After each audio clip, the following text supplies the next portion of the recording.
وەختتان وەخێر خەڵکە کوردەوار، ئومیدوارم لە هەر کوێهان ساق و سەلامەت بن.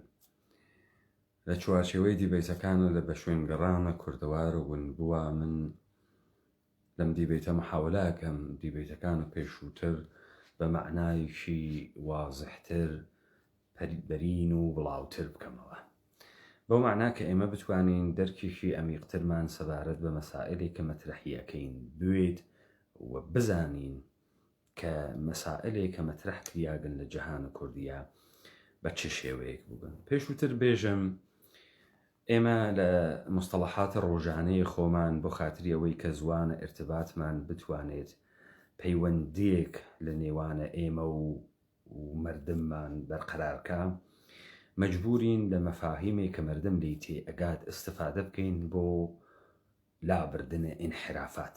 هەروە کە ئێمە وتمان جەهانە ئێمە و ئەم دنیایی کە ئیمڕۆ لەم دەقیقە لەم ساعەتە ئێمە تیا هەناسە ئەکێشین بە تعبیرە گۆرانیەکەی و کوردیەکەی ئێمە غەیبخانەی سەڕە.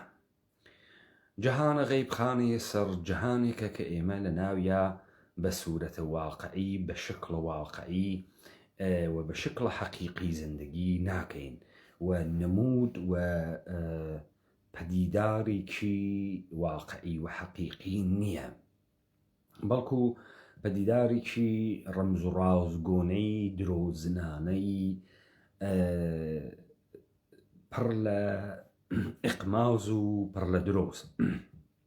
بۆ خاتری ئەوەی کە ئێمە لەم شتە تێبگەین و بفەهمین و دەرکمان لەمە بوێت، ئێشێ ئێمە لەگەڵ دنیایەکا کە تیا ژیان ئەکەین و تیا بە وجود هاتکەین بتوانین پەیوەندی و ئرتباتی بەرقەرارکەین. بزانن مخاطبینە محصولات فەرهەنگی قاڵبەن دروسە عموم مردمن، ولی عموم مردم لە فرەیەک لە محصولات گەورەی هۆنەری و فەرهەنگی تێناکە، بۆ خاتری ئەوەی کەرەستەکەی نێ لە بەردەسا.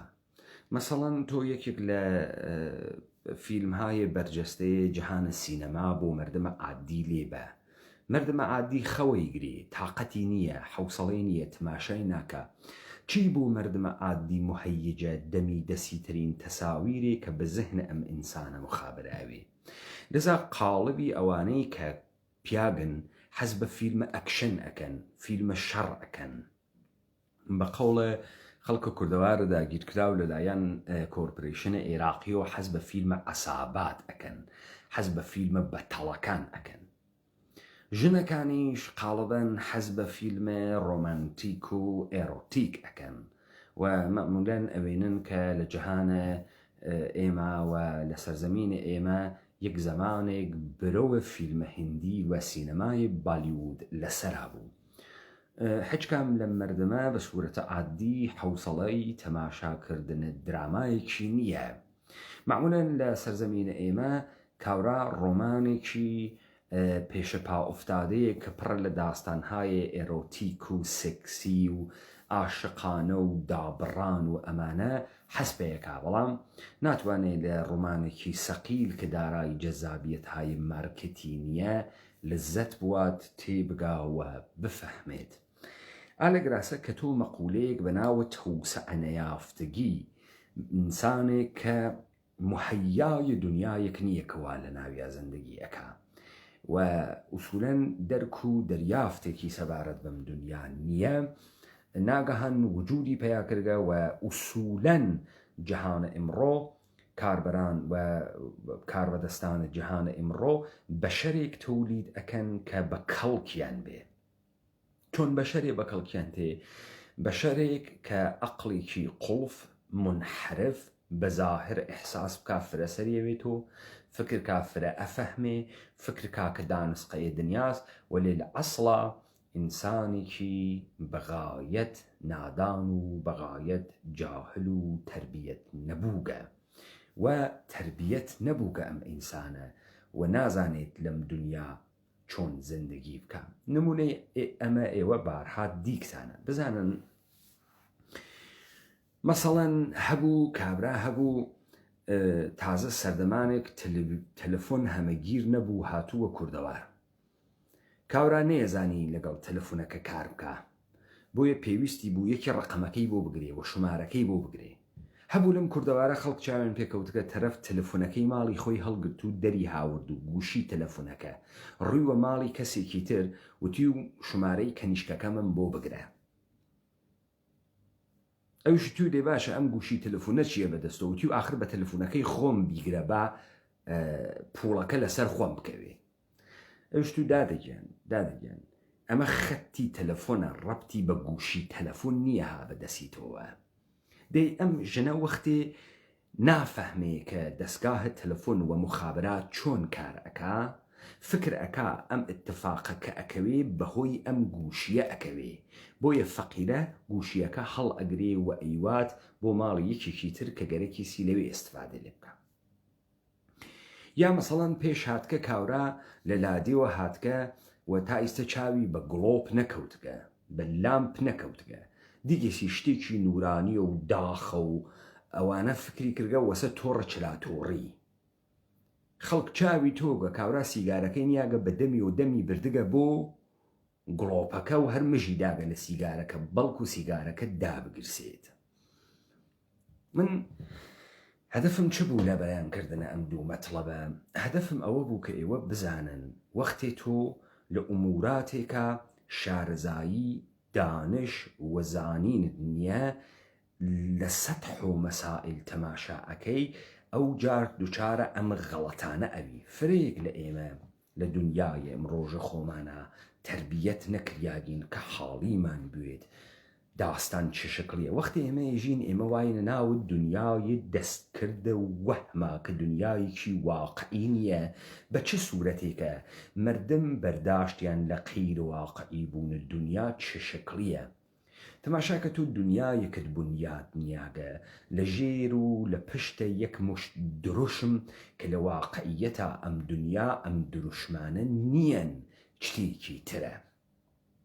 مثال ئەدەم، مەسەڵەن فرەیەک لە ئێوە ئێژن کالای ژاپۆنی کالایەکی خاسە. مەسەڵەن کاورایژێ سەیارەی ژاپۆنی، ماشینە ژاپۆنی ماشینێکی خاسە. ئەم تەجروبە ئەگەڕێتەوە بوو کەی؟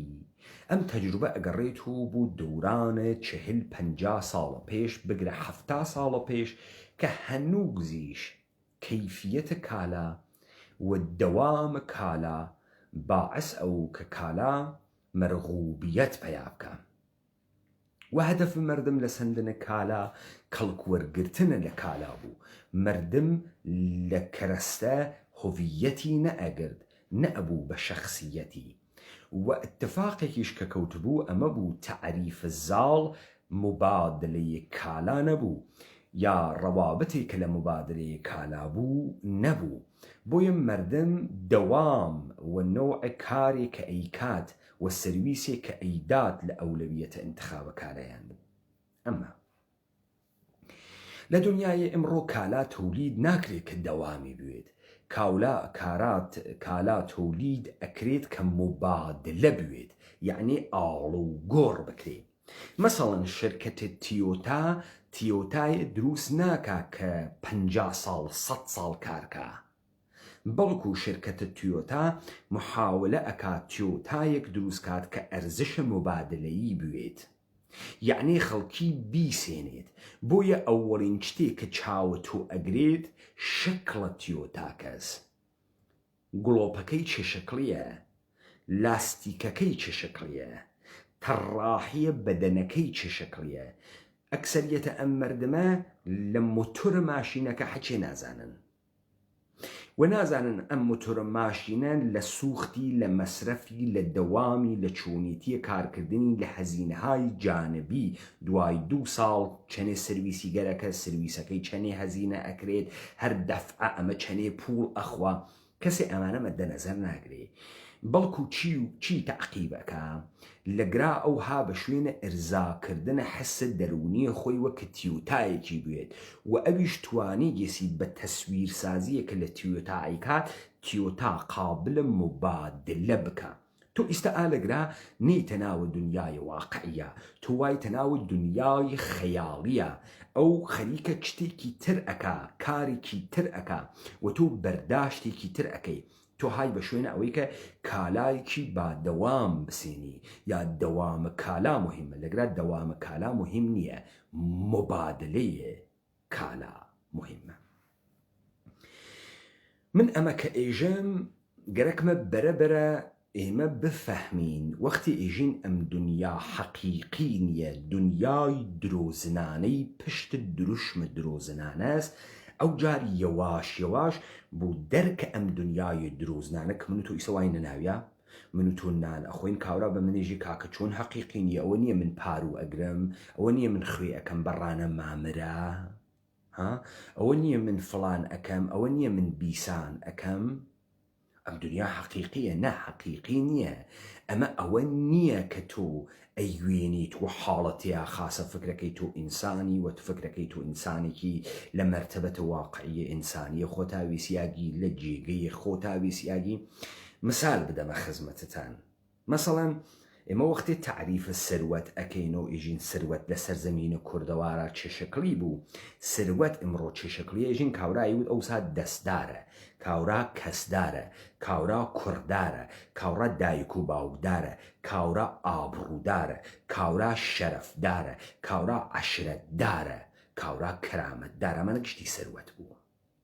لێو دواوە کاورا ماڵ و مڵکدارە، کاورا حشمەتدارە، ئەمانە سەروەت بوو.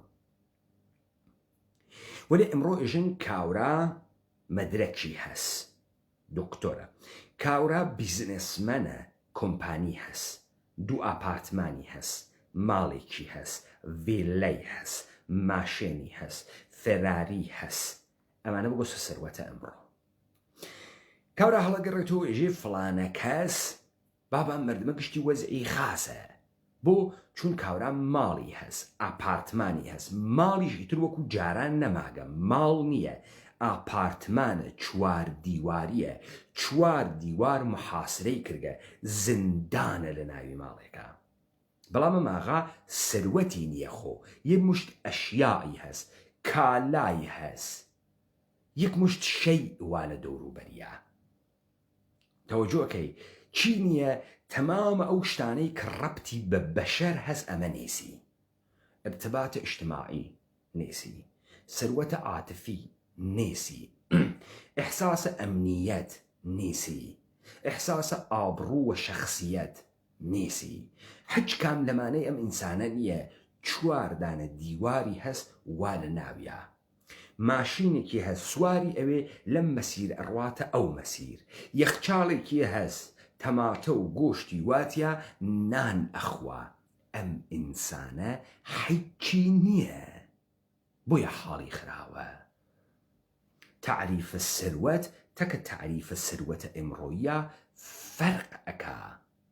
ئەوەی ئەمڕۆ دلوژنە، تەوەهومە، سەروەت نییە، قودرەت نییە، تو دەسەڵاتدار نییە. سەی کاکە گیان ئینسانە ئاقڵ، تو ناتوانی اقتصاد لە سیاسەت تەفکیک کەیتۆ. تۆ بدونە هەبوون جامعە و ڕەوابەت و مراودات ئینسانی، تۆ نە اقتصادت هەست نە سیاسەتت هەست. پس ئەمانە زنجیرەیەکی ڕەبتکریاگن بە یەکتریوە. پیاگ بۆ خاتری ئەوەی مەردوێ احتیاجی هەست کە ئایدڵی بوێت، ئولگوی کۆنی بوێت، ئولگوی عاشقی بوێت، ئولگوی کیمیاگەری بوێت، ئولگوی قارەمانی بوێت، ئولگوی شەڕکەری بوێت. تۆ ئەمڕۆ پیاگێکە دروست کردگە، ئێژی نەقشی ئەم پیاگە ئەمەسە فقط پوڵ دەربێرێت. ئیتر ئەم پیاگە ناوێ جەنگجووێت، ناوێ قارەمانوێت، چون پۆلیس مەوجودە، چون قووەی قەزاییە، حەکەم، قازی و حاکم مەوجودە. ئەم پیاگە پێویست ناکە شەهامەتی بوێت، دلێری بوێت، بێباکی بوێت، پێویست ناکە حچکای منە، فقط پوڵی بوێت. ئیمکانی نییە تۆ بە پوڵ بگەی، ئیمکانی نییە تۆ بە پوڵ بگەی و ئینسانێکی باشوی، باوکێکی باشوی، شوویەکی خاسویت ئەگەر تۆ سەفاتە مەردانەت نەوێ، تۆ ناتوانی حتا سروەتێک ڕابگری، قودرەتێک بوێت کە لە منشەیەکی گەورەی پیاگانەی تۆ هاتوێتە دەر کە تۆ ئەبزاری شەڕی تیا بکوژێنیتەوە، و تۆ ئینسانێک نەوی بتوانی لە مڵکت، لە ماڵت، لە ئیمتیازت، لە پوڵت بە شێوەیە کە جورئەتە بێت تەسمیم بگری، جورئەتە بێتەکی ڕەقیبا دەرکەوی، جورئەتە بێتەکی دوژمنە دەرکەوی، دەسوە یەخە بووی، مشت بکەیت ئەمانە پارێزیت، ئیمکانی نییە. پس ئەمە دلوژنە، ئەمە تەوەحومە کە بە تۆ ئەدرێت و تۆ لە دنیای واقعیە زندگی ناکەی. خۆ ئێمە ئێستینە سەرە دیبەیتەکانتر من 4 مەفهومم لە جەهانە کوردیا بەحس کرد. مەفهومە داناوی دەوران و داناییە دەوران، وتم شێوەی تەفکیر، شێوەی بیرکردنەوەی جەهانە کوردی، شێوەی بیرکردنەوەی جەهانە کوردی زوهورە دانای دەوران بوو، دانایی دەور بوو. ئینسانە کوردی چۆن بیریە کرد و جەهانە کوردی دەستگاهە تەفەککورە کوردی کە ئەیتوانی کۆمەلگای کوردەوار ئەپدەیت بکات و چه شکلی بوو؟ دانایی دەور بوو، دانایی دەور بوو کە دانای دەوران ئەهات و داوکاران دەور لە دەوریا کۆ ئەبوونەوە و ئەمانە ئەپدەیتیان نەکردو. بەن من هاتم مەفهوم ناموسم وت، مەفهوم شەرتم وت و مەفهومە قانونم وت.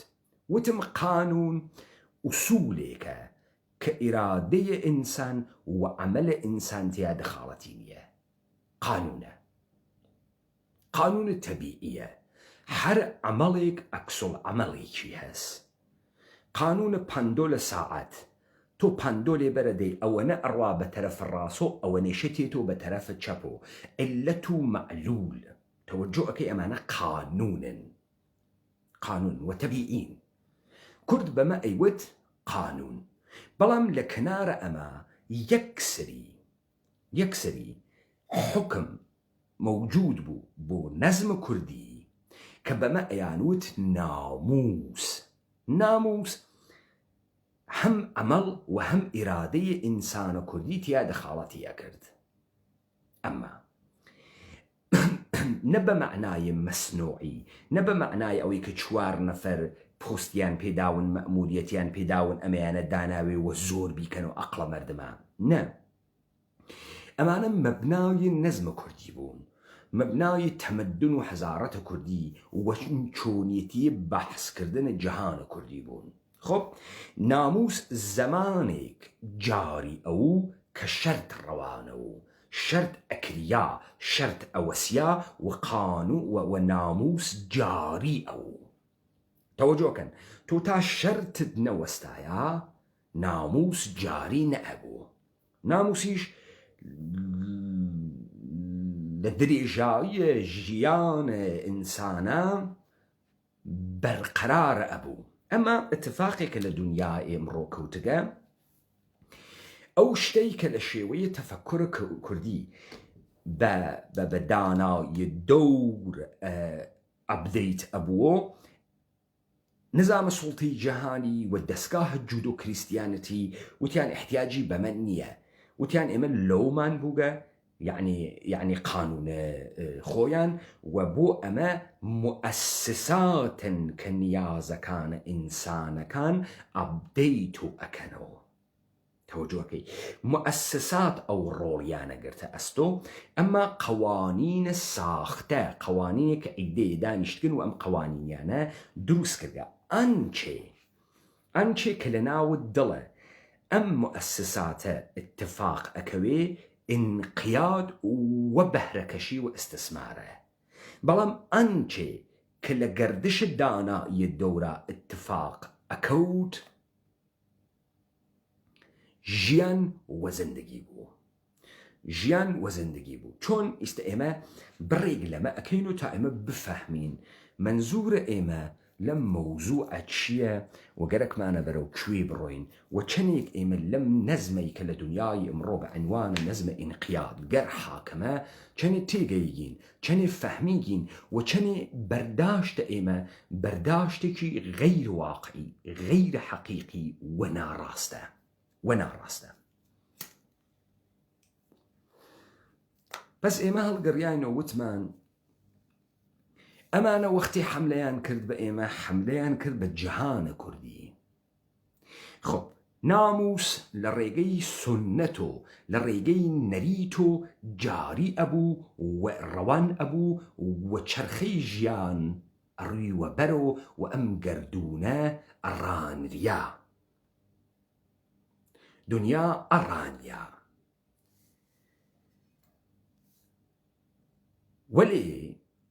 وەلێ لە یەک جێگەیەکە بەریان پێگرت. ئێستا با بزانین لەو جێگە کە ئەوانە بەریان پێگرت چه ئیتفاقێک کەوت. با من مثالێک بێرم، مثالێک لە نەزمە کوردی بێرم و مقایسەی بکەم تەکە ئەوەی کە ئیمڕۆ باوە و مردم باسی ئەکەن لە ژێرە دەسە نظامە کۆرپەرەیتیە. بزانن ئێوە ئەوسا دوو چمکتان بوو، دوو سنەتتان بوو، دوو نەریتتان بوو لە دنیاوی کوردی بەناوە فەرهەنگ و کولتورە ئابڕوومەداری وە شەرم.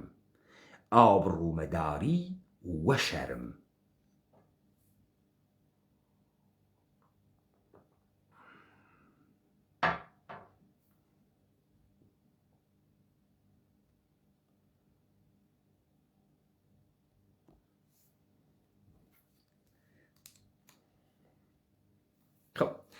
بابێنە سەر ئەمەی کە بزانین ئەم ئابڕوومەداری وە شەرمە چه کارکردێکی بوو. بزانن کەسێک کە ئابڕوودار وایە لە بڕێک لە محەڕەمات و چتایە کە نامهەنجار بوون لە کۆمەڵگای کوردەوە ئارە دووریە کرد. ماڵە مردمی نەیە خوارد، عەدای بە مردم نەیە کرد، بێعفەت نەبوو، ئەمانەت خوەر نەبوو، دز نەبوو، جەردەن نەبوو، پیاو کوژ نەبوو، جانی نەبوو، حەق و ناحەقی نەئەکرد، زوڵمی نەئەکرد، تەعەدای نەئەکرد، دەسی بۆ کەس درێژ نەئەکرد و بە حورمەت و ئابڕووی کۆ ئەکردۆ. پس شەواڵ چەپەڵ نەبوو، دەستکەج نەبوو، بێشەرەف نەبوو، بێناموس نەبوو هیچ کام لەمانە نەبوو. ئابڕووداری ئەکرد و لە کنارە ئەم ئابڕووداریە مردمداری ئەکرد. بۆی مهم بوو کە لە قەزاوەتە دیگەرانە لە ناوە دینە مردمە لە ئوفق جامعە ئینسانێکی بێ ئابڕوو نەوێت. خۆ ئەمە بە چه دەردێکیە خوارد؟ تەبیعەتەن کاورا پێی بە سەرە فرە شتێک و ئەنیا ئەمە فرە ئێلەمانهایەکی بوو کە بەعزێ مەواقع تەزویر و ڕیای شتەیە قاتی ئەو بە تایبەتی لەم دەورانە ئەخیرە کە پێ ئێژن تەزویر و ڕیا و من تێمە سەرە ئەوە. بزانن کاورا کە ئابڕووداری ئەکرد و ئابڕوودار بوو، شەرەفدار بوو، مردمداریشی مەشەیە بکردایە. مەشەیە لادار وایە، مەشەیە میێوانداری بکردایە، مەشیایە بە موسیبەتە مردم بەشایی و سووگە مردم بوایە، مەشیایە لە گەلە و دەسەوامە بوایە، مەشیایە دەسەوامی بەسەر مردمە بوایە، مەشیایە پرسە و پۆ بچوایە، خوازمێنی بچوایە، لە گەلە و دەسەوامیشە پوری بدایە، مەشیایە هێزی بدایە، کاری بدایە تا کۆمەڵگا بڕواتە بەرەوە. ئەمما لە کنارە ئەمە چی نەسیب ئەم ئینسانە ئەبوو؟ لە کنارە ئەمە ئەم ئینسانە ئێعتباری بەدەست ئاورد. ئەم ئینسانە بە تاڵێ سێوەڵ، بە سفارشێ، بە سەختیە، وە و نیشانە ئەو ساڵە لە فڵانە جێگا دانیشتوین خەریکوین و یەک و پیاڵەیە چایمانە خوارد لە قاوەخانەکەی حەمە تەقیە تۆ 100,000 تمەن بە من و ئەمە ئەی خوارد.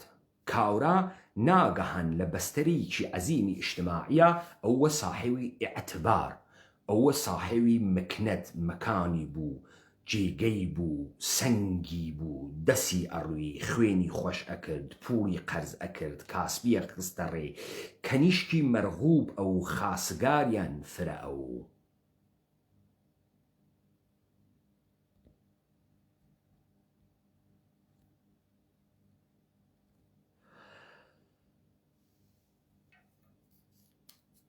کوڕی ژنی خاسی نەسیبە و کوڕەکە ڕووی داوای کەنیشکی ئەیانوت ئەمە کوڕ فڵانە کەسە، نەوەی فڵانە کەسە، ئاوڕوودارن، دیوەخاندارن، ناندارن و شەرافەتن و بەڕاحەتی ئزدواج دروست ئەو. خۆ ئەمانە خراون فرەخراون ئاوڕوویانی چی بڕۆ بۆ خۆت زندگی بکە بڕۆ بۆ خۆت زندگی بکە یعنی چی مەردمداری بۆچی ئێشێ مەردمداری بکەی بۆچی ئێشێ هەواست بوێ زەنگە نەڕزێ دی چوو کووسم کەفت چوو زەنگم زڕیا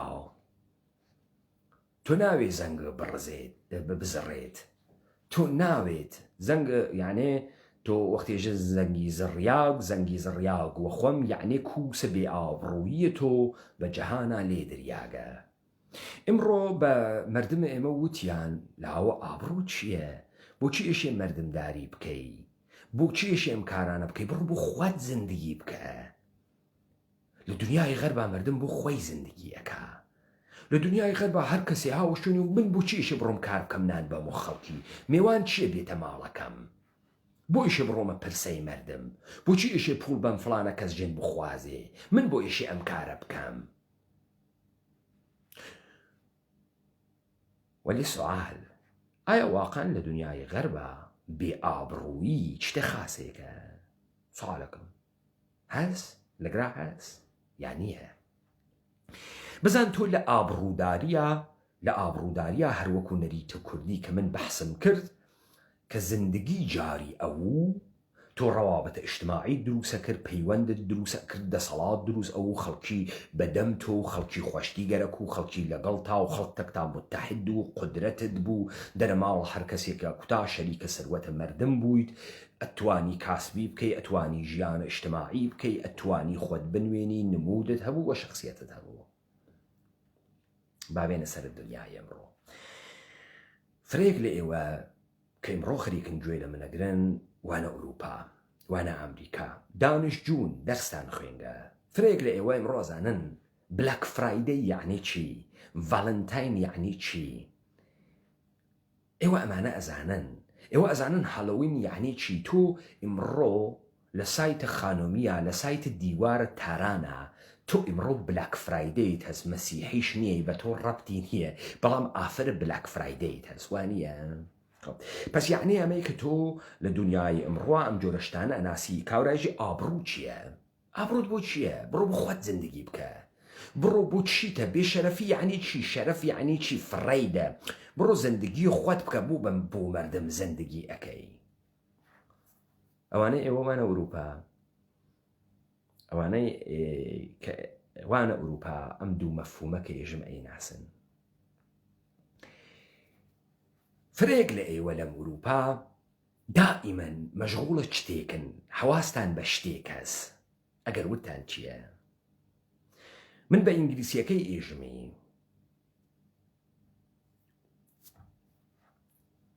و ئێوە بە زوانە کشوەرەکەی خۆتان بینوسن کریدیت سکوەر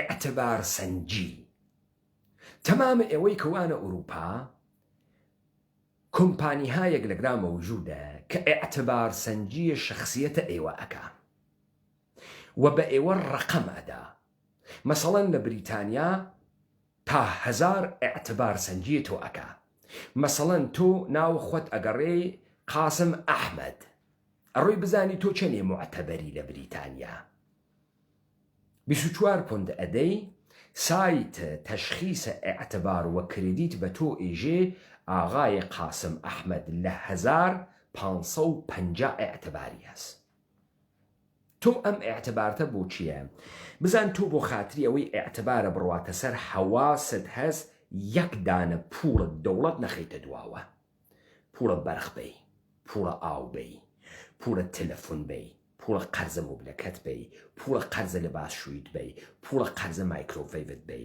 تۆ ئێشێ وەکو هێسر کارکەی کە ئێعتبارە خراب نەبێ چون ئیتر ناتوانی ماشینێ وە قەرز بێری ئەگەر 2 میسپەیمنت بوێت ئەگەر 2 دەفعە قەرزەکەت نەدەیتۆ هیچ کەسێ لەم دنیای غەربەوە تۆ نایەت بێژێ لاوە وە چ دەردێگە خوا ئێعتبار پوریان مەرە گۆڕیش باوکە ساحێویان ئا غەربیەکە هاتووە تۆ ئەیوت ئاوڕووە چه دەردێگە خوا شەرم وە چه دەردێگە خوا بڕۆ لاوە بێشەرم و بێ ئابڕووی بکە و یعنی چی و دەرگاوە و ڕووی مەردەما مەکەرە و تێیان هەڵدە و فڕیاندە و پوڵە مەردم بخۆ و ها ولی ئەمڕۆ کەسێ لە غەربە هەرمانەی کەوانە ناوە دنیای تەوەهۆما و فکرەکەن فرە ئینسانن بێ ئابڕون بێ شەرەفن و ئەمانە فرە خاسە کە تۆ بێ شەرەف و بێ ئابڕووی هەواسیان هەست کە ئێعتباریان لەگرا ڕقەمەکەی نێتە خوارە و کار ئەکەن هەرچی قەرزە ئەیدەن ماڵیاتە دەوڵەت ئەدەن پوڵت بیمە ئەدەن 2000 کڵاوبەرداری ئەکەن بۆ خاتریەوەی ئێعتباریان نێتە خوارەوە. بعد هەر لەگرا لەم کشوەرە ئوروپاییانە تۆ ئێشی گوت کارکتەرویت گوت کارکتەر کێس گوت کارکتەر ئەوەسە کە کار ئەکا ماڵیات ئەدا زندان نەچووگە نەیان گرتگە درۆزن نییە شەڕی نەکردگە یەخەی وە کەس نەگرتگە کاورا گوت کارکتەر نەوێت چه اتفاقێکی بۆوە کەفێ ئەڕواتە ناوە بلاکلیست کە ئەڕواتە ناوە بلاکلیست چه اتفاقێکی بۆوە کەفێ هیچ شرکەتی استخدامی ناکا کرمیناڵ چێکی ئەکەن چێکە جنائی ئەکەن و ئێژن ئەم پیاگە ئەو ساڵە زوو 5 ساڵە پێش چووگەسە زندان لەبەر خاتری ئەوەی لە خیابانە شانی داگیسی لە شانە ژنێ ئەم کاورایتر ناتوانێت شوخڵ بگرێ ناتوانێ نایدەنی کاورا لە هەست و نەست و زندگی ئەکەفێ کاورا ئێعتباری ئیتر نامێنێ وەلێ لە بیرتان نەچێت و جاران وەختی ئابڕووداری دەکرد لە کوردەوارە وەختی مردم وە پیر تۆ ئەهات لە موسیبەتا لە شایە مردم تەوەقعی نەکرد لە تۆ سوو بسێنێ تۆ ئەڕوویت قەرزە ئەکرد گەلۆک تو بۆ کوڕێکە ژن بخوازی لە 2 نەفەر قەرزە ئەکرد وایش قەرزە نەئەکرد 6 مانگە بیدەی تۆ وا قەرزە ئەکرد هەر وەختێ بوت بیدەی تۆ یا ساڵێتر بیدەی تۆ یا 2 ساڵی تر بیدەی تۆ یەک پنس ئزافەتر پولیان لە تۆ نەیەسەند 1 دینار 1 تمن ئزافەتریان لە تۆ نەیەسەند سوو نەبوو ڕبا نەبوو ئەمانە وەختی هاتن وتیان مؤسسات ئەو کارە بوو تۆ ئەکا ئیتر دانایی دوران و نەریتە کوردی و دەرد ناخوات و ئەم نەزمێکی باتڵە دواکەوتگە مؤسسات ئەم کارە ئەکا مؤسسات کێس بانکە مؤسساتە ئێعتباریە مؤسسات دەوڵەتیە قووەی قەزاییە ئەمانە مەبنای ڕەفتاریان کۆنتڕۆڵ استثمار و سوودە خب پس تۆ ئێشێ مطیع دەستەمۆی سیستەم بی و قەرزە کردوێ و دائیمەن قەرزار بی و دائیمەن خۆشحساوی و دائیمەن سوو بگەێنی بە دەوڵەت و مؤسسات دەوڵەت تا لە نەزەرە ئەوانۆ تو گوت کارکتەروی تا تۆ بتوانی هەمترۆ قەرزکەی تا تۆ بتوانی کارکەی لە جامعەی ئێمەیشە تۆ مەشەیە پێیەکی دروست وایتە نادروست وایەتە کەسی ژنی پێت نێدا کەسێ نەیەهێشتە مەحەلەکەیە زندگیکەی نەیەهێش لە ناوی جامعەکەیە فەسادکەی ئەو کاکە گیان حەز بەم لادەیەکەی لەم لادێ دانیشە ژیان و پارێزیاگە گورگ هات ببان خوا نەیاڵین بتخوات دز هات ڕوتە کاتەوە نەیاڵێن ڕوتە کاتەوە وەلێ تۆ حەق نییە خۆت بوویت و دزناوە ئاواگی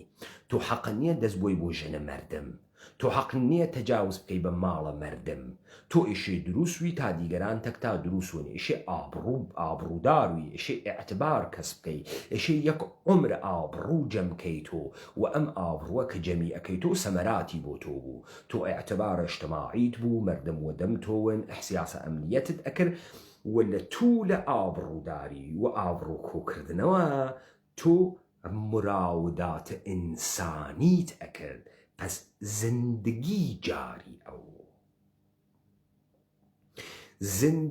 جاری ئەو و تو تەکی ئینسانەکانە تەکی غەمەکانیانە دەردەکانیانە ڕەنجەکانیانە شایەکانیانە تەوەلودیانە مەرگیانە تۆ شەریک بووی و لە تۆ ئینسانێکی بە ئیگزیست و بە هەستیەکی موجود ئاگاهانەیەک خەریکە ساعات و دەقایق عمری لەگەڵ پەیوەندە عاتفی ئینسانیەکانی ئەواتە ڕێوە.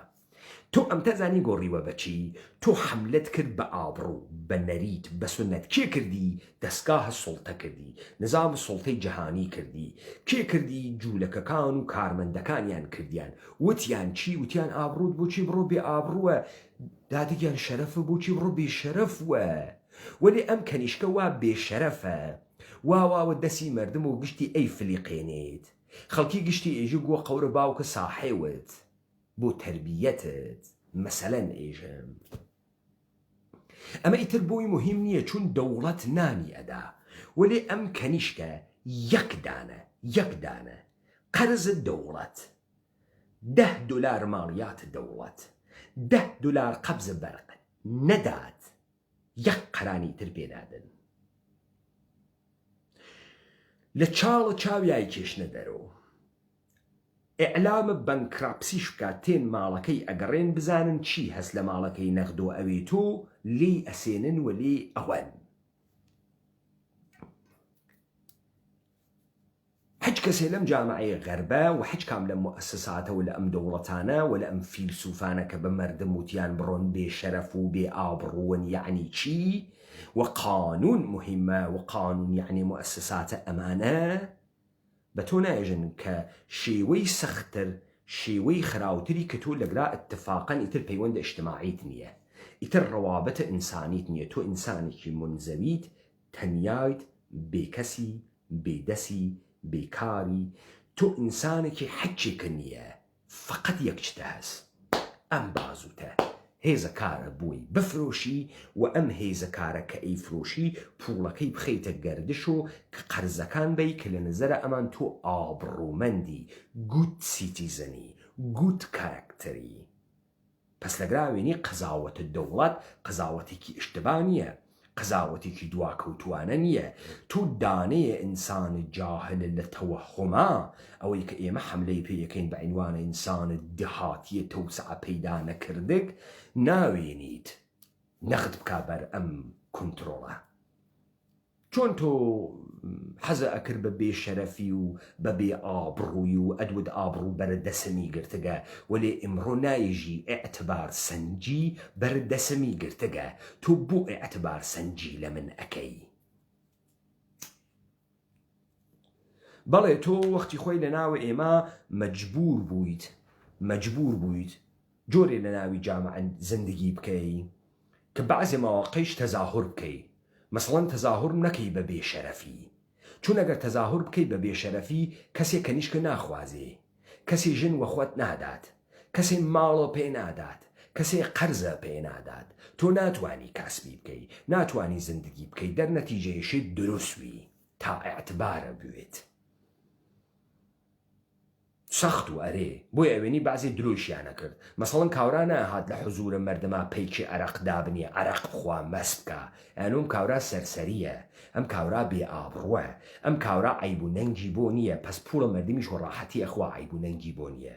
ئەم کاورا لەوە ناترسێت بێت و مەسخەرەی مەردم، پس بەڕاحەتی پوڵە مەردمیش ئەخوا و دەرەچێ و هەڵتێت. دەرنەتیجە کەس ئێعتباری پێ نەکرد، بۆیە مەردم نەهاتە ناوە خیابان پەیکە ویسکیەکەی دابنێ ویسکی بخوا.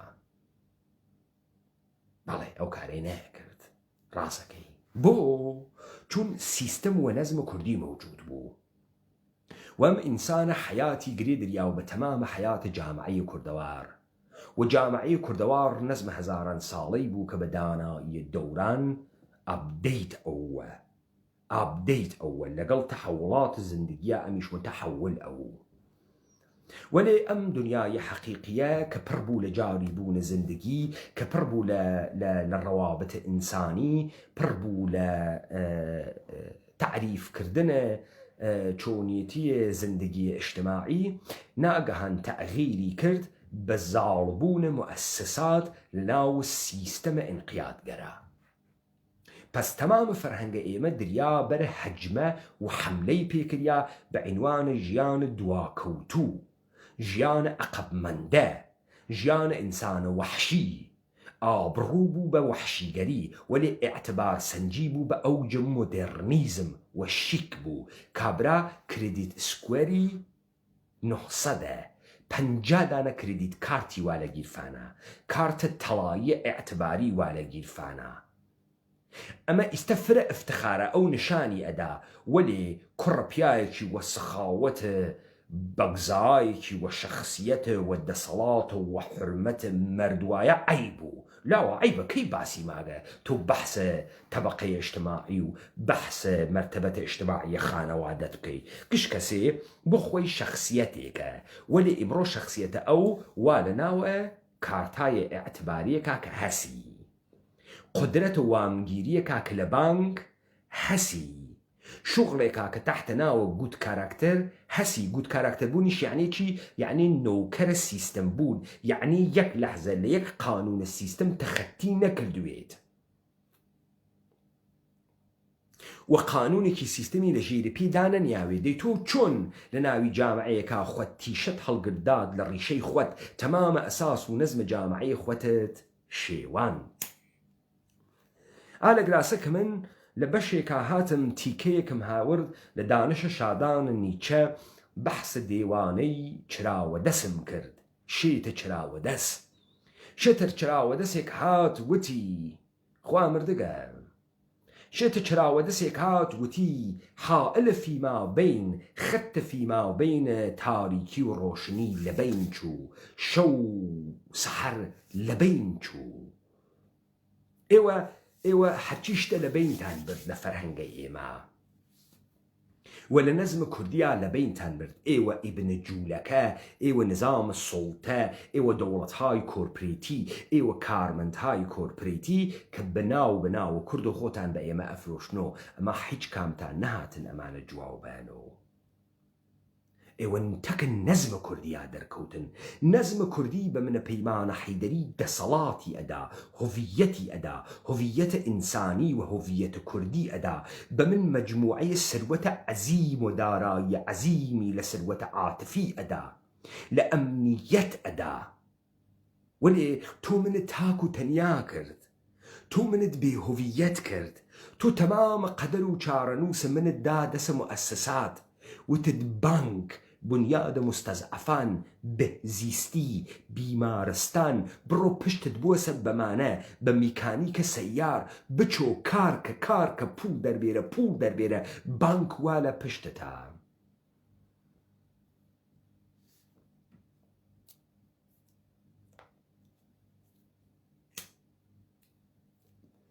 پس ئەم جەهانەی تۆ وایتە ناویە و من مەجبورم بەردە دەهاتی تێبگرم کە ئەم شیشە بشکێنم تا ئەم دلوژنە تۆ و ئەم دنیاە سرخانەی غەیبە لە تۆ بشکێت، سرخانەی غەیبە لە تۆ بشکێت، تو تەکان بخۆی بزانی ئەمە دلوژنە، ئەمە دنیای سرخانەی غەیبە بە زوانە غەربیەکەی ماترێکسە.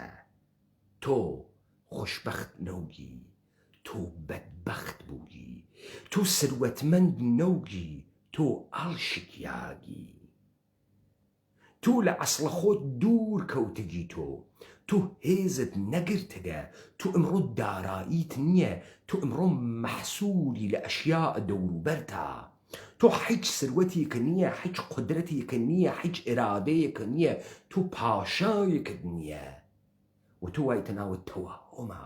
ئەمە دنیای غەیبخانەی سڕە تۆ وایتە ناویە. ڕەفیق، یار ڕاپەڕینی، یارە کوردەوار، براگیان، کاکە، دادەگیان، تۆ ئەزانیم قسانەی ئەیکەی سەمەرەی چییە؟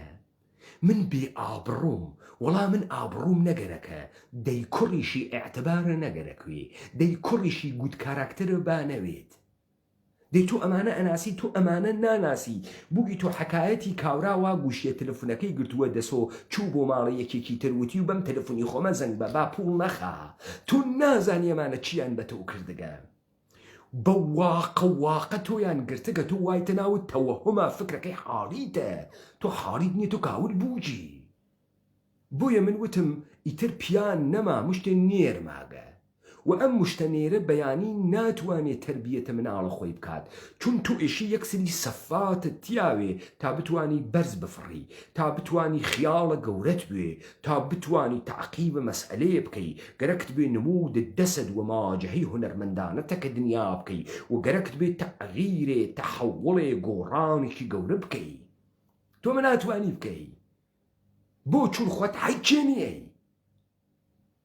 نەپەیوەندت هەز نە لە غەمەکان تا کەسێ وا لە ناتا لە نەشادیەکان تا کەسێ وا لە ناتا مەوجودێکی تەختە ئەکریاگە ئیزۆ لە بووگە محاسرە لە ناوە ئەشیا و کالای مختلف و لەوازمە ئارایشی و یەخچاڵە ساید بای سەید و چوزانم ماشێن و مۆبایل و ئەلواوە ئەقسامە ئەشیا بووی کاول و تۆ فکرەکەی فرەشی کە بۆیە تۆ ئەوێنی شتێک کە جەمبەی عمومی پەیا کرد شتێکی فاسدە ئەمە سیستم خسکێسیە ناوی دەمە مەردم لاوەکەی دۆرانە ئابڕووماگە خۆی ئەوە ژیر بووگن لاوە کێ احتیاجی وە مەردم ئەز مەردم مزاحمە ئەوەن قسەی مەردمم بۆ مهم نییە وەلی قسەی دەوڵەتە بۆ مهمە وەلی قسەی بانکە بۆ مهمە مەردم ئەوسا وەختی قەزاوەتی ئەکردەی و کاورا ئینسانە نادرووسێکە کاورا لە بنفیتە جامعە دوورەکەوتۆ مەشیە سابتی بکردا پێخاسەس بۆیە کاورا ئەگەر مەیلیشی لە دزیکردن وایە نەیە کرد ئەگەر مەیلیشی لە تەعەدا و تەجاوز وایە نەیە کرد ئەگەر مەیلی لە بێشەرەفی و دەستدرێژیکردنم بە مەردم وایە نەیە کرد ئەگەر حەزی بە کڵاوبەرداری و ساختە چێتی بکردایە نەی ئەکرد ئیمڕۆ ساحەی ئێعتبار لە حەوزەی عمومی قەزاوەتە ئینسانەکانە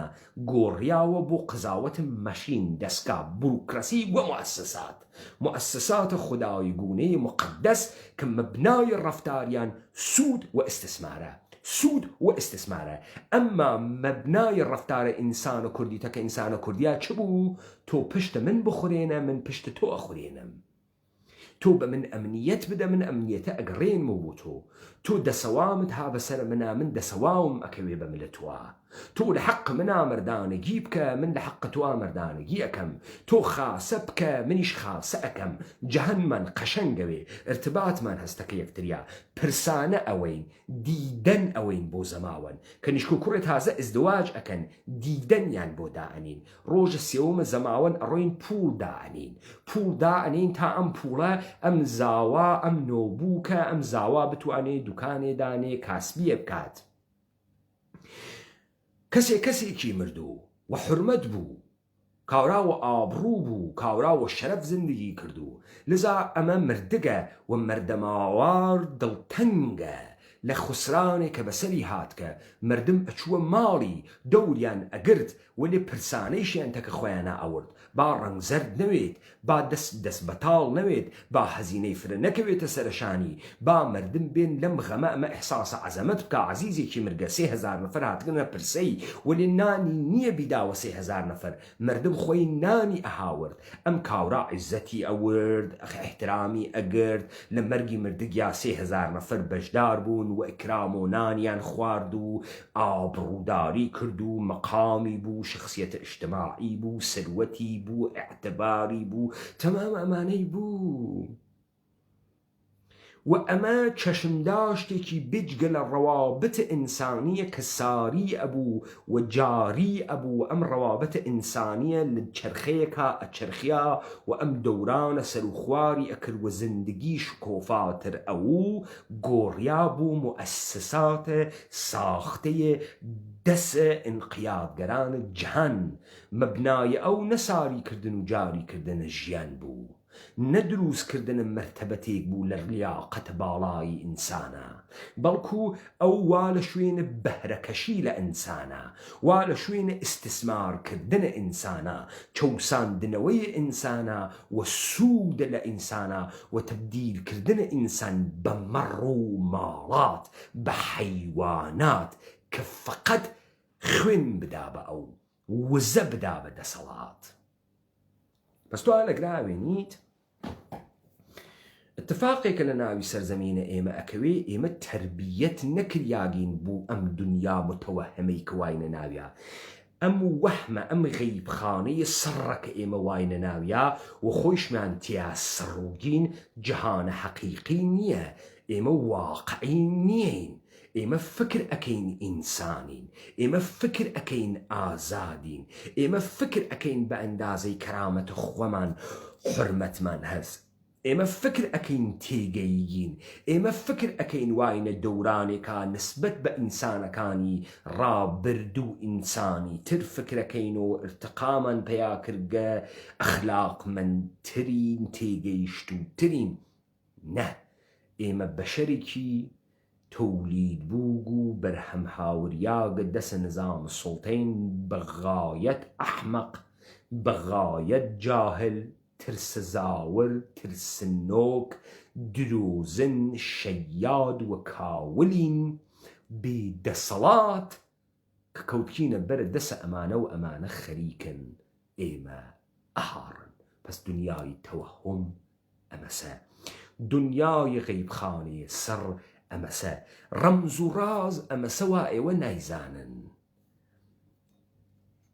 سیکرەت سۆسایتی، فرامۆشخانە، داڵانە تاریکەکانی دنیای سیاسەت، دنیای ڕەمز و ڕاز و سەر ئەمەسە وا تۆ نایزانی، ئەمەسە وا تۆ هیچ تعریفێکە لە جیهانە کوردی نەبوو، وەلێ کەوتکیتە ناو دنیای تەوەهومە کۆرپەریتیە ساختەی دەسە یەکسەری مؤسسات و بنەماڵە و خانەوادە وا تەمامە ئینسانی کردگەسە مێگەل و حەیوانات و تۆ لەگرا فکر ئەەکەی، تۆ ئەفەهمی، تۆ قودرەتت هەست، تۆ واقعیت و تۆ حەقیقیت، تۆ داراییت هەست چون ئاپارتمانێک هەست چوار دەور دیوار کێشیاگە و دەورتە، یەکسری ئەشیا و کالا و خەدەمات وا لە دەورتە و تۆ سەروەتمەندی، ئەمما تۆ لە ئەعماق وجودت تەنیایی، تۆ لە ئەعماق وجودت ترسیاگی، تۆ لە ئەعماق وجودت ئەوەنە بەهای ئینسانی لە خۆتا ناوێنی، ئەوەنە شەهامەت ناوێنی، ئەوەنە سەفەت ناوێنی، سەفەتێکە بە ئەرس بردوێ، ئەسڵ زاوی دایک و باوک داروی، منتەقە دیاروێ، تۆ ئەوەنە سەفەت لە وجودە خۆتا ناوێنی، لە کرامەت، لە شەهامەت، لە سەداقەت، لە سەخاوەت، لە ڕاستگۆیی، لە حەج کام لەمانات و حەجێکە نییە. بێسەفەتی، بێسەفەت و جاری شنا ئەەکەی لە بەینە سەفەتەکانە، فکر ئەەکەی بەدانە سێپوند بە فڵانە چارەتی و دانانە گوڵێک لەگراتە، ئەمە سەفەت بۆ خۆت کەس بەکەی، فکرەکەی سەگێ بیری دەسی سووتوێت دەرمانی کەی و فیلمی لێ بگری بیخیتە ناوە ئینستاگرام، کەس بە سەفەت ئەەکەی، ئەوی تۆ ئینسان، ئەوی تۆ ئینسانێک دارای مەعیشی بڕۆی کەڵەکێوێ بگری ئاوی پێ بدەی، چون تۆ بێسەفەتی، سەفەتە ئیکتسابی، سەفەتە ئرسیت نییە، حەج کامیانە نییە. ئەمە کێ وای بە تۆ کردگە؟ ئەم دنیاە غەیبخانەی سڕە، ئەمە وای پێت کردگە بۆ پێتان بەرەخوا کاورا پێتانێژی داهاتی داهاتی نافەهمی تەکە کیا تەرەف بووی، تو بە خۆت ئێژی ڕەوشەن فکر، تو کارمەند نظامە سڵتەی وا گەرەکتە مردمە ئێمە کاولکەی، تۆی وە مردم ئێژی تەحتە ناوە فمینیست و تێگەیشت و فیلسوف و پەدەر سوختە و شاعیر، تۆ ئێژی ئابڕوو چییە من بێ ئابڕووم، شەرەف چییە من بێ شەرەفم، بەڵێ ئەمانە نەزم کوردی بوو کە تۆ لە ناویە بەڵەنسە جامعەت ڕائەگرت و ئینسانەکان پشتی یەکتریان ئەخوران، بەدەمی یەکتریۆ بوون و ژیان ساری و جاری بوو لە ئابڕووداریە، لە فەرهەنگە شەرمە، لەم ناموسانەی کە لە ژێرە ئەم قاموسە ئەهاتە دەرۆ، وەلێ تۆ ئەمڕۆ کردیت سکوێرت ناڵی بێتە خوارەوە، ناوی بێتە خوارەوە، یەک میسپەیمنت ناکەی، یەک دانە ڕۆشن فکر و فیلسوف جیهانی نایە بە تۆ بێژێ کاکە تۆ حەق نییە بڕۆ بێشەرەف وە بێکریدیت وە بێئیعتبار وە ئەم وامە مەدەرۆ، پوڵە ماڵیات مەدە، حەجکە نایژی ژیانێکی ماڵیات نادەی، وە چۆنە کارە چەرمەک ناکەی، ئەوە چۆن ئێعتبارە نییە؟ کریدیت کارتە تەواهید نییە؟ نیسە یعنی تۆ گوت کاراکتر نییە، یعنی تۆ ئاعتراف نییە. شکر بۆ خوا من لە بریتانیا گوت کاراکترم، بریتیش پاسپۆرتیشم گرتەگە. تەوەژۆکە دیتە تو ئەمانتە بۆ مهمە. ئەمە لەو حەوزەسە کە ئەو وەختە ئێمە بە تۆ حەملەکەین، بە تۆ ژین دەهاتی، ژین هەڵسە ئەگرا دنیای دلوژنە. تۆ لە حەقی یەکتریە بۆ یەکتری بووگین و کڵاو بەردار. قانونێک ئەم دەوڵەتانەدایە نیاگە وانییە کە من بپارێزیێ لە تۆ بپارێزی لە من. ئەو قانونەدان دیاگە سیستم بپارێزیێ. تۆ یەک قەرانە سیستم بووە، سیستم لە چاڵە چاوت دەری تێرێت. لباسە بەرت حەڕاجەکە، موبایلە دەست ئەفرۆشی، ماشینەکەی ژێری پێت کڵاپسەکە ئەیوات، ناتوانی لێ دەرچی. وەلی هەر زوڵمێک و هەر غەدرێ بکە لە خەڵکی مهم نییە. خاسترە تۆ لە یەکتری دوور ئەکەویت و یەکتری نییە فقط دەوڵەت، فقط مؤسسات، بیمەی خصوصی، بانک، مؤسساتە ئێعتباری حاڵیت بوو. تۆ احتیاجێتر وە مامۆ نییە، وە خاڵۆ نییە، وە ئامۆزاگ نییە، وە خاڵۆزاگ نییە، احتیاج وە حەج کامیان نییە، وە ڕەفیق نییە، وە دۆست نییە، وە ئاشنا نییە. نیست نا، تۆ دەرگای ماڵەکەت داخە فقط بۆ خۆت زندگی بکە. ئاپارتمانە بێت و بێرە دەر و ئارایش بکە و ماشینی بخە ژێرە پات و کاولی عکس لە خۆت بگرە بیخەرە ناوی ئینستاگرام تا لایکە ئینستاگرامی کۆکەیتەوە. دیتە کاولی، دیتە احتیاجە بە لایکە ئینستاگرامیت بۆ چییە؟ بۆ چیتە؟ چون ڕەوابەتە ئینسانیت نەماگە، چون سروەتە عاتفیت نەماگە، چون ئەحساسە وجود ناکەی، وجودت نییە. ئەمە بە هەزار دەسۆبیوە بەحسی کە مەسەلەن مەقولەیە مثالە دەم، مەقولەیە هۆمۆسێکشوالیتی ئێژن تەبیعیە. فرەشی کە ئەمڕۆ تۆ دفاعی لێ بکەی، تۆ بەحسە چی ئەەکەی؟ لەگرا بەحسە ئەگزیستە، بەحسە وجودە، بەحسە ئەمەسە ئینسانێک ئەگزیستێک کە پەیایی ئەکا، ئەم بەدەنە کە هەسی، ئەم وجودە کە پەیا ئەکا، ناگەهان لە قاڵب و دەستگاهێکی جنسیە پیاگانە یا ژناناتێتە دەرنەتیجە ساختە ئەگزیستی بەرەو پیاگ بوون و بەرەو ژن بوون ئەڕوا. ئەی دوو جنسە چ کارە هەز؟ دوو جنسە تەکە ئەگزیستە خۆیان مشکڵی هەز، تەکلیفی تەکی خۆیان مشخەص نییە، خۆی بە ڕەسمیەت ناناسێت، خۆی تەکە وجودە خۆیان. ئەم لەشە وجودی ئەمە ئەفەهمی ئەمەیتر خۆ فرەشی کەیتر.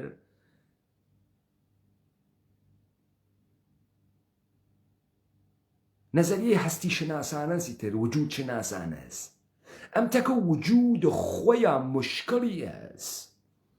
لذا ئەگەڕێ لە دەرەوەی وجودە خۆیان، وجودە خۆی ئرزاکە. ئەم بەدەنی ژنانەس تەکە بەدەنیان ناتوانێ کنار بێت، تەکە وجودە خۆیان ناتوانێ کنار بێت، تەکلیفی مشخەص نییە تەکە خۆیان.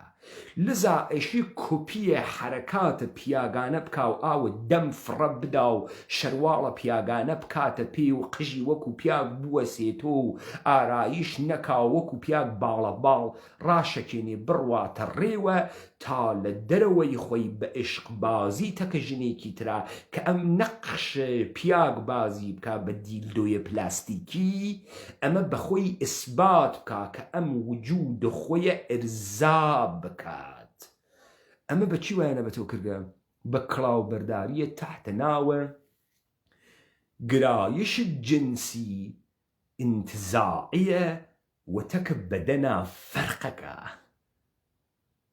بابە کاورا مشکڵی هەست و حاڵیتە، کاورا تەکە وجود خۆیان گیرەم تۆ هاتی بە تەبلیغات وتە ئەم ژنە وا قیافەی وەکو پیاگ دروستکا و بە دیلدۆیە تر بڕواتە باوەشە ژنێکی تر حاڵی خاس ئەوێ خۆ درۆوە خۆی ناکە، خەڵوەتیشی هەست لێدام تەکە خۆیان مشکڵی هەست. هەر دەحفە ئەڕواتە حەمام دوو مەم کە ژنانەیە خۆی ئەوێنێ قێزەکات و لە خۆی تەکە ئەگزیستە خۆیان مشکڵی هەست. لێ دو ئەڕوا جەڕاحیەکە دووچارە مشکڵ ئەوێ دووبارە. تو بووە ئەەکەی بەم ئینسانە لەبەرەوەی ئەم ئینسانە بڕواتە ناو دنیاوی تەوەهم غەیبخانەی سڕ ئەمە دنیای تەوەهمە تۆ وایتە کە حەجێکی واقعی نییە کە زندگی لە ناوە حەقیقەتان نییە زندگی لە ناوە دروست زندگی لە ناوە درۆ جەهانە تەوەهم دروست ئەکا تۆ وایتە ناوە غەیبخانەی سڕە تۆ وایتە ناوە ماترێکسە تەوەجۆکەن بەس من ئمڕۆ مثالێکم بۆ ئێوەدا وەختی ئێژین جەهانە کوردی دارای نەزمە کوردی بوو کارکردەکانی نەزمە کوردی چۆن بوو و چۆن ئەپدەیت ئەوە شێوەیە تەفەککوڕ ئێمە لە نەزمێک کە دای ئەنین و ئەم نەزمە احتیاجی بە موەسسات بۆ ڕەوانکردنە ئەم نەزمە نییە ئەم نەزمە مردم ئەیواتە ڕێوە ماڵ بە ماڵ قوشبن بە قوشبن بندار بە بندار ئینسانە کوردی لەگەڵ ئەم نەزمە زندگی ئەکا لە دایک ئەوێ ئەژی تەجروبەیە ژیان ئەکا و ئەمرێ و ئەمە گشتی ڕعایەتی ئەکا و ئەڕواتە بەرەوە بە گوێرەی زەمانە دانای دەور تێت داناییە دەوران تێت و داوکارانە دەوران تێن و ئەمە دروست ئەکەن و ئەمە ئەپدەیتۆ ئەکەنەوە ئەمەسە ئەو تەقابڵە و ئەو سروەتە عەزیمە تەقابڵە دوو نەزم دانەیە نەزمە ئینقیادگەرە سازماندەهی بووک حەملەی کرد بە نەزمێک کە بۆ تۆ دانریا و تۆ ئەم نەزمتە ڕعایەت ئەکرد شاید خۆت فکرە لێ نەکردایە تۆ ڕعایەتت ئەکرد دروسە خۆت فکرە لێ نەکردو لێم دووە چه ئتفاقێک کەوت نەزمێکی جەدیدیان بۆ تۆ هاورد و تۆ شیتە ئەم نەزمە بووی گەوجە ئەم نەزمە بووی بە لەتایف الحیەل و لە پشتە پرۆسەسە جۆرا و جۆرا نەزمە خۆیان حاکم کرد دە ئیستە من قەزاوەت ئەنێمە ئوهدەی تۆ ئینسانە کوردی واقینت ئەهات لە شەرەف و لە ئابڕوو ئەدوت ئەمانە قیودە و عەزیەت ئەکا و نایەڕێ پێشکەویت و ناڕێ بڕۆیتە پێشەوە ئەی نەزەرت دەرمەوردە گوت کاراکتەربوون و موەسسات ئێعتبار سەنجی و کردیت کارت و لۆن و پەرسۆناڵ لۆن و مۆرگەیج چییە؟ بۆچی تۆ ئێشێ لە جامعەیە بریتانیا ئەمریکا فەڕەنسا ئاڵمان گوت کاراکتەروی گوت سۆشیال بیهەیڤەرت بوێ لە نەزەرە قازیوە لە نەزەرە حکوومەت و تو شەهروەندێکی خاسویت ماڕیاتە داوێ لە قەوانین تەخەتیت نەکردوێت قەوانینت جێبەجێ کردوێت تەمامە قبوزێک و وەسڵەهایەک دریاگە پێت گشتت پەرداخت کردگە دەسە لە پێ خەتا نەکردگەسە و جاسووسی خۆفرۆشی تەمامەمان تەکردگەمانە بە توێژن گوت کاراکتەر تۆ ئیشێ حتمەن لە سیستەمە ڕێیگیریە بریتانیا بوویت تا لە موەسسەیە ئێعتبار سەنجیە دەرەجەیە کردیت سکوەرە تۆ بڕواتە سەرۆ تا تۆ کردیت سکوەرەت ڕوویدەسە سەرۆ ئەو جار بتوانی قەرزکەی 500 پوندە پێبەن 5,000 پوندە پێبەن 10,000 پوندە پێبەن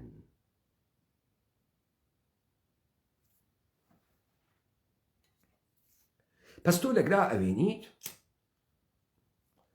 وەختی ئێمە وەکو ژنەکەین نازانین تەلەفۆن چۆن کارەکە لە هەشتاکانە نازانین مخابراتی موجودە لەگەڵ یەکسری ڕادارە کار ئەکا مرکزە تەنزیمە ارتباطاتە یەکسری دەستگای هەز کابڵ ئەکێشێ بوو ماڵەکان و تۆ جهازێک وەسڵ ئەەکەی بەم کاڵەوە بەم جهازە وەسڵ ئەوی بە خطوتە ارتباطاتە تەلەفۆنی و دەرنەتیجە تۆ ئەتوانی تەلەفۆنێ بەرقەرارکەی تەلەفۆن مقابلی شت ئیشێ هەمان چتی بوێت هەمان سیمی کێشاوێت و هەمان دەستگای بێت تا تۆ بتوانیت بەگرتنە ڕقەمێتێک یا قسە بکەوت تۆ ئەمە نەزانی فکر ئەەکەی چی؟ فکرەکەی گوشیە تەلەفۆنەکە هەڵگری بڕۆی بۆ ماڵی مردم کە تەلەفۆنکەن بە گوشیەکەی خۆت هەزینە ناخات چون بە تەلەفۆنە خۆت زەرنەداگە چون تۆ کابڵەکەی پشتۆ ناوێنی دەستگاهە مخابرات ناوێنی ئەمانە ناوێنی نایزانی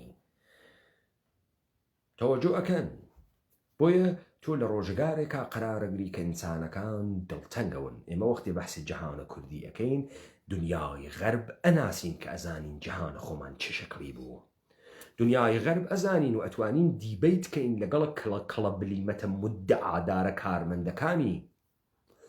تۆ برای براکەم فکرەکەی اقتصاددانێ تێ بۆ تۆ قسەئەکە تێ سەعادەت تۆ بەحسەکە چون ئەو دکتۆرای اقتصادە. ئەو دکتۆرای اقتصادە کێ حقوقی پێدا مەعاشی پێدا؟ حکوومەت، تەبەقەی حاکمیەت، مؤسسات حقوقی پێدەن کە چی بکە؟ کە بە باڵای ئەوانە قسەی خاس بکە. تۆ بگەوجێنێ بەوان تحت ناوە ئەمەی کە ئەمە لە ئابووری سەر دەرتێرێ. حاڵیت بوو؟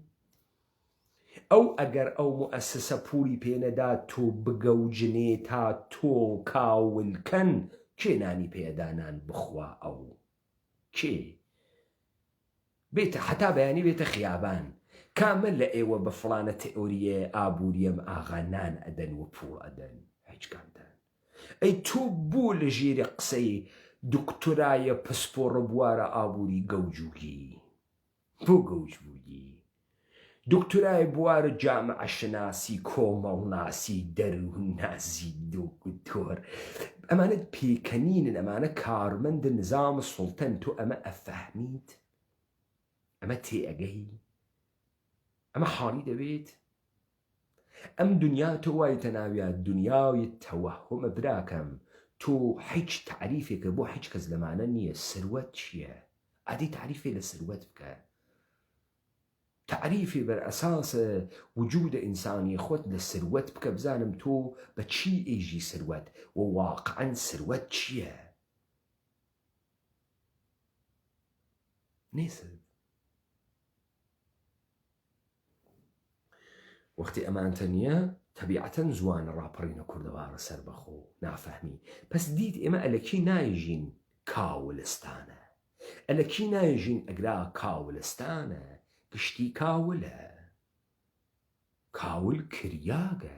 300 ساڵە کاولمانەکەن، 300 ساڵە خۆمانمان گوم کردگە.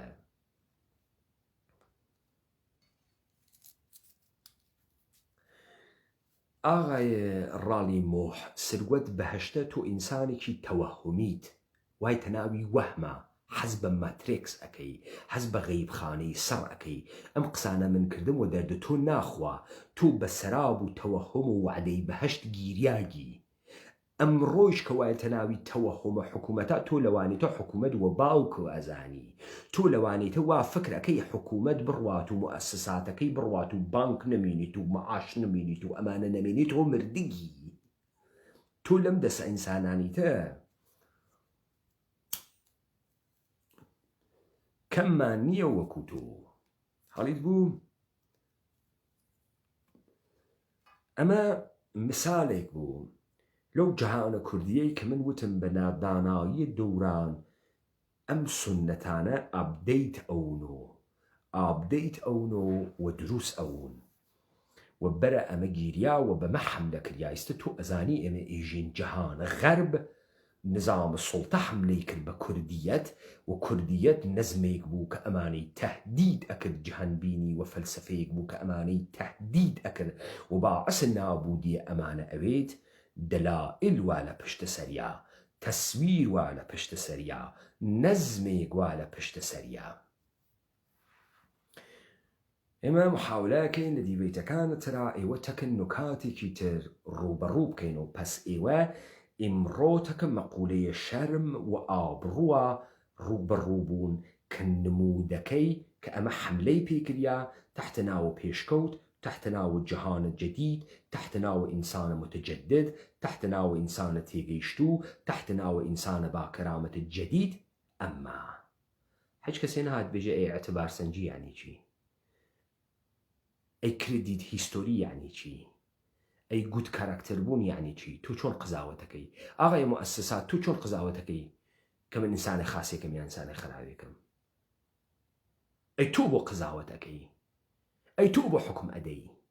تۆ ئەگراوێنی تر هیچ فیمینیستێک و هیچ دەمگوشایەک و هیچ بێکەرامەتێک و هیچ ئینسانە درۆزنێک و هیچ ئینسان نۆکەرێک و هیچ ئینسانە فەحاشێکی تحتی ناوی پسپۆڕ و مافناس و مافزان و دکتۆرا و ئوستاد و ئەمانە ئیتر نایە قسە بکاوە ئەمانە بە تۆ بێژیت، ئەمانە بە تۆ نایژێت، فقط تێ حەملە بکا بە نەزمە تۆ، ئەوەی قودرەتە تۆ بوو، ئەوەی هێزە تۆ بوو، ئەوەی دەسەڵاتە تۆ بوو، تێت حەملەکە ئەچفێنێەوە گوێتە ئەو فلانە کەس خراوە، ئەو بیسانە کەس خراوە، و بۆ ئەڕۆی بۆ پرسەی مردم، ئەو کرونا هات کە مەڕۆ بۆ پرسەی مردم، ئەو مەڕۆ بۆ شایی مردم با نەمری کوردی من وەختی مردگم وا تەنیا ئەکەوم، وەختی کەس نامناسێ، وەختی کەس بۆم ناگریت، وەختی من مردم دووژن لە مەرگە منا کوڵم ناڕنۆ، دێ من بەشەرم، دێ من ماگم، دێ من حەیاتم هەست،